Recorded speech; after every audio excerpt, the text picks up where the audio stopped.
En 1945, el presidente de los Estados Unidos tomó la decisión más peligrosa de la historia de la humanidad: autorizar el uso de la bomba atómica, un arma que nadie había usado jamás y que ni siquiera sus propios creadores entendían del todo. ¿Qué descubrimientos científicos abrieron la puerta a semejante poder? ¿Quiénes fueron los hombres y mujeres que encendieron la chispa? Y sobre todo, ¿qué futuro nos espera a la sombra del átomo? En este vídeo te invito a un apasionante viaje desde los núcleos atómicos y los laboratorios secretos hasta los dilemas éticos más profundos, porque entender la bomba atómica no es solamente mirar al pasado, sino ver de qué pasta estamos hechos y de qué podríamos ser capaces una vez más.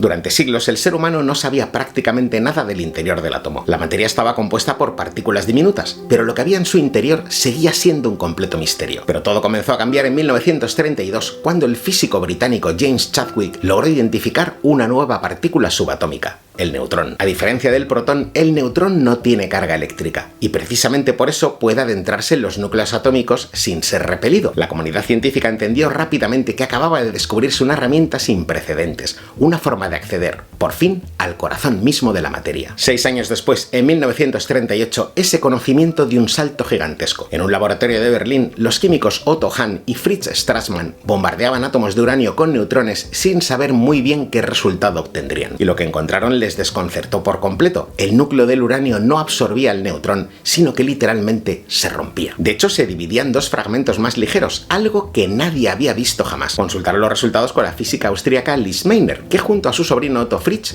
dio con la clave. Lo que estaban observando Hahn y Strassmann era la fisión nuclear, un proceso en el que el núcleo de un átomo pesado se divide y al hacerlo libera una enorme cantidad de energía, además de emitir nuevos neutrones. Y es aquí donde la física se transformó en algo más que ciencia, porque esos neutrones liberados podían a su vez impactar contra otros núcleos cercanos, repitiendo el proceso una y otra vez. Una reacción en cadena potencialmente incontrolable que convertía una pequeña cantidad de materia en una explosión de energía. En ese momento, la ecuación de Einstein, E igual a mc al cuadrado, dejaba de ser una curiosidad teórica, porque una minúscula fracción de masa podía transformarse en una fuerza devastadora. El átomo, hasta entonces símbolo de lo indivisible, acababa de revelar su cara más violenta. A pesar de todo, durante un instante, el descubrimiento fue recibido con entusiasmo. Era un hito en la historia de la ciencia, una demostración del ingenio humano y de su capacidad para penetrar en lo más profundo de la naturaleza. Pero el contexto histórico no perdonaba ingenuidades. Aquel mismo año Alemania invadía Polonia. Europa entraba de lleno en la Segunda Guerra Mundial y muchos de los físicos que habían contribuido a estos descubrimientos se vieron obligados a huir de Alemania, cruzando el Atlántico, llevando con ellos sus conocimientos y sus ideas, pero también sus temores. Estados Unidos se convirtió en un refugio para científicos como Einstein, Fermi o Bethe. La ciencia, que hasta entonces había sido internacional, abierta y compartida, se convirtió en un asunto de Estado, se volvió estratégica y militar. Porque si dividir un átomo liberaba esa cantidad de energía, ¿y si pudiera usarse como un arma? Y lo que era más aterrador, ¿y si los alemanes llegaban primero? Pues bien, en 1939 un grupo de físicos liderados por Leo Szilard convenció a Albert Einstein para firmar una carta dirigida directamente al presidente Franklin D. Roosevelt. En ella advertían que Alemania estaba trabajando en un proyecto de armamento nuclear y que los Estados Unidos debían actuar de inmediato. Aquella carta, que por cierto Einstein firmó con cierta reticencia, se convirtió en el primer empujón hacia el mayor proyecto científico-militar de la historia, el Proyecto Manhattan. Y créeme que aquí comienza una historia como pocas, una historia donde la física cuántica se mezcla con la estrategia militar y los laboratorios con los cuarteles, y donde algunos de los cerebros más brillantes del siglo XX se vieron arrastrados, a veces sin saberlo del todo, a construir el arma más destructiva jamás conocida.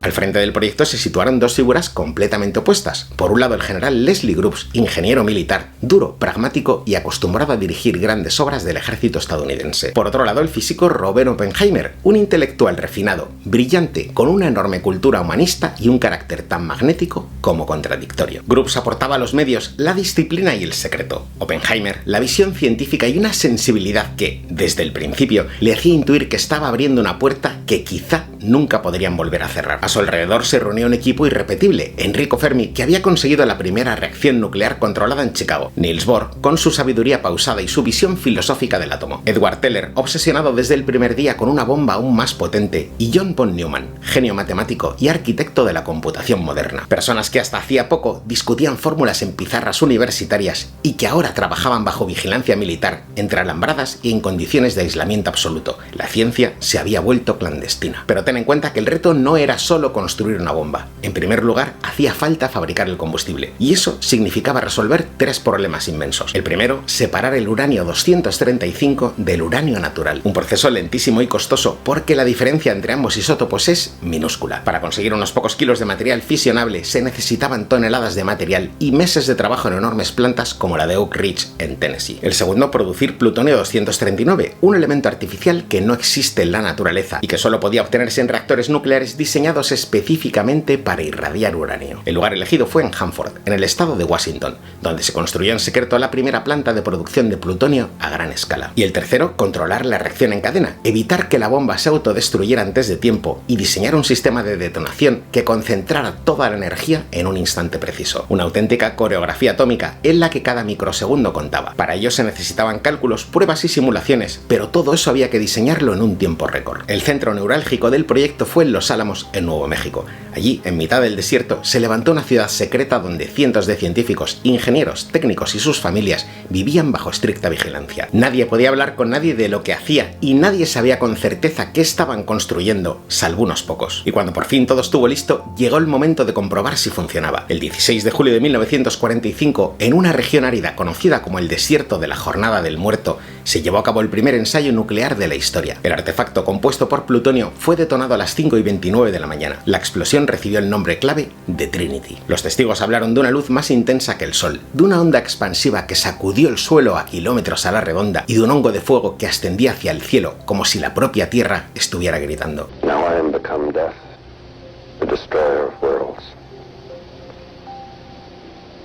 I suppose we all thought that, one way or another. En ese momento, los líderes del mundo tenían en sus manos un poder con el que ninguna civilización había contado jamás. Aunque aún faltaba lo más difícil, decidir si se usaba y, en ese caso, cuándo y contra quién. Entre tanto, la Segunda Guerra Mundial se acercaba a su fin, al menos en Europa. En mayo de 1945, Alemania se había rendido tras la caída de Berlín, pero en el Pacífico la guerra continuaba con una intensidad brutal. Japón, aunque cercado, se resistía a rendirse. Las batallas de Iwo Jima y Okinawa habían sido especialmente sangrientas y la perspectiva de una invasión terrestre del archipiélago japonés aseguraba cientos de miles de muertes, tanto entre los soldados aliados como entre la población civil. Entonces Estados Unidos tomó una decisión que cambiaría la historia para siempre. No haría falta invadir Japón porque ya tenían una bomba que podía acabar con todo. El 6 de agosto de 1945, un bombardero B-29 despegó de la base aérea de Tinian con un único objetivo: Hiroshima. A bordo transportaba una bomba de uranio 235 bautizada como Little Boy, que pesaba más de 4 toneladas y nunca antes se había probado en un ensayo real. Era un salto al vacío. A las 8:15 de la mañana Little Boy fue liberada y tardó 43 segundos en caer. Al hacerlo, detonó a 600 metros de altura, desatando una energía equivalente a más de 13.000 toneladas de TNT, provocando que una ciudad entera quedase reducida a escombros en segundos. 3 días después, el 9 de agosto, fue el turno de Nagasaki, pero esta vez la bomba era distinta. Se llamaba Fatman y funcionaba con plutonio 239, por lo que era mucho más compleja, pero también mucho más potente. Fue lanzada a las 11:02 de la mañana y aunque su explosión fue parcialmente desviada por la topografía del terreno, causó una destrucción igualmente catastrófica. La noticia del bombardeo conmocionó al mundo. Mientras algunos celebraban el fin de la guerra, otros, como el propio Einstein, reaccionaron con horror. Naciones Unidas nacía aquel mismo año, pero el nuevo orden mundial ya estaba contaminado por el medio atómico. La diferencia fundamental entre ambas bombas no era solo el material, sino también el diseño físico que desencadenaba la reacción nuclear. Little Boy, la bomba de uranio, utilizaba un método de tipo disparo. Dos masas subcríticas se unían rápidamente para formar un núcleo concentrado en el que la reacción en cadena se volvía autosostenida y crecía sin control. En cambio, Fatman empleaba un sistema de implosión mucho más sofisticado. Lo que hicieron fue rodear el núcleo de plutonio 239 con un complejo diseño de explosivos colocados en forma de esfera hueca. Al detonarlos de manera perfectamente sincronizada, la onda de choque se dirigía no hacia afuera, sino hacia el centro, como una ola bola que se cierra sobre sí misma. Esta compresión extrema cambiaba la estructura del plutonio y lo llevaba a un estado supercrítico, donde podía iniciar una reacción en cadena violenta y controlada durante una fracción de segundo antes de que todo explotara. Como consecuencia, en ambas ciudades decenas de miles de personas murieron al instante, pero esa fue solo la primera ola. En los días, meses y años siguientes, miles de personas más fallecieron por quemaduras, heridas y sobre todo por los efectos de la radiación. Los Hibakusa, como se conocen a los supervivientes de las bombas, han arrastrado secuelas físicas y psicológicas durante toda su vida. La ciencia que había permitido desentrañar los secretos del núcleo atómico se había transformado en un instrumento de exterminio. Por primera vez en la historia, una sola arma había destruido una ciudad entera y lo había hecho en nombre de la paz. Pero la pregunta es, ¿no había otra forma de forzar la rendición japonesa? ¿Se buscaba realmente salvar vidas o acaso se quería enviar un mensaje de poder al mundo, especialmente a la Unión Soviética? Como puedes suponer, estas preguntas siguen abiertas. Algunos argumentan que las bombas evitaron una invasión que habría costado millones de vidas, y otros sostienen que Japón ya estaba al borde de la rendición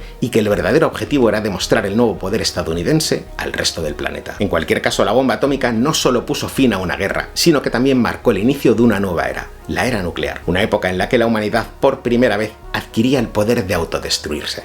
Y ese poder, una vez desatado, ya no se podía devolver al laboratorio. Pero si la bomba de Hiroshima parecía el límite de lo imaginable, la ciencia pronto demostraría que podía ir mucho más allá, porque dividir átomos era solo el principio. La verdadera revolución llegó cuando los físicos empezaron a pensar en fusionarlos. La bomba de Hiroshima funcionaba por fisión nuclear, es decir, mediante la ruptura de núcleos pesados como el uranio o el plutonio. Pero en el Sol, el proceso es justo el contrario. Los átomos ligeros de hidrógeno se fusionaban, liberando una energía inmensa. Imitar eso en la Tierra era una hazaña técnica descomunal, pero no imposible. De hecho, en 1952, Estados Unidos detonó por primera vez una bomba de hidrógeno en el Pacífico. El artefacto, llamado Ivy Mike, no era un arma operativa, sino una instalación experimental del tamaño de un edificio que usaba deuterio líquido como combustible. Pero funcionó. La explosión liberó una energía equivalente a más de 10 millones de toneladas de TNT, unas 700 veces la de Hiroshima. El principio físico detrás de esta bomba termonuclear, también llamada de fusión, es el llamado esquema Teller-Ulam. En pocas palabras, una primera explosión por fisión genera las condiciones extremas de temperatura y presión necesarias para que los núcleos ligeros de hidrógeno puedan fusionarse, liberando aún más energía. Se trata, por tanto, de una reacción en cadena dentro de otra reacción en cadena. Pues bien, la primera versión operativa llegó en 1954 con la prueba Castle-Bravo, también en el Pacífico. Y fue un desastre inesperado. Los científicos subestimaron una reacción secundaria de uno de los isótopos de litio, el litio 7, lo que multiplicó la potencia hasta alcanzar los 15 megatones, es decir, unas 1000 veces la de Hiroshima. Por supuesto, este desastre provocó la contaminación de grandes zonas del océano, afectó a militares y civiles y esparció lluvia radiactiva sobre islas habitadas. Sin embargo, para la lógica militar, todo aquello fue un éxito porque habían desarrollado la ciencia suficiente como para fabricar un arma miles de veces más poderosa que cualquier bomba usada hasta entonces. Como puedes suponer, la Unión Soviética no se quedó atrás. Apenas un año después de Hiroshima ya tenían su propia bomba de fisión, y en 1955 también una de hidrógeno. A partir de ahí comenzó una carrera armamentística en espiral. Más bombas, más potentes, más rápidas y más invisibles. La tensión alcanzó su punto máximo en 1962 durante la crisis de los misiles de Cuba, porque, por primera vez, el mundo entero contuvo la respiración ante la posibilidad real de un intercambio nuclear. Nunca antes habíamos estado tan cerca del abismo.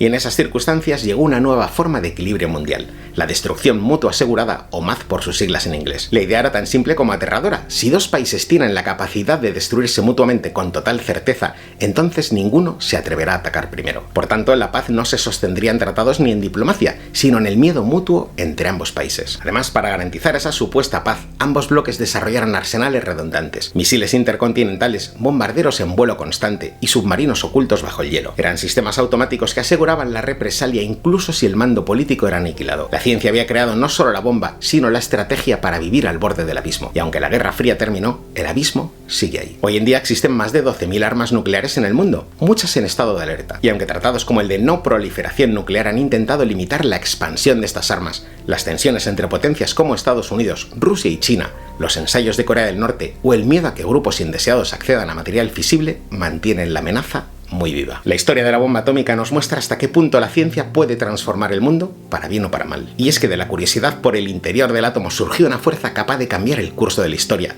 pero también de poner en riesgo nuestra propia existencia. Los mismos principios físicos que hicieron posible la fisión nuclear hoy permiten generar energía, tratar enfermedades o explorar el universo. El átomo, por tanto, no es enemigo ni aliado, es una herramienta, y somos nosotros quienes decidimos cómo usarla. Por eso entender esta historia no solo es mirar al pasado, sino asumir una responsabilidad presente, porque la amenaza nuclear no terminó con la Guerra Fría, dado que el conocimiento que la hizo posible sigue entre nosotros. Lo importante ahora no es solo qué sabemos, sino qué elegimos hacer con lo que sabemos. Y en esa lección, como tantas veces en la historia, la ciencia puede guiarnos, pero solo la conciencia puede salvarnos. Antes de irme me gustaría recomendarte dos vídeos que te van a encantar. Uno es "Hay algo que no entendemos del universo", y el otro "¿Ha encontrado vida extraterrestre James Webb?". Y nada más, espero que te haya gustado el vídeo, y si es así nos vemos la semana que viene con mucha más ciencia.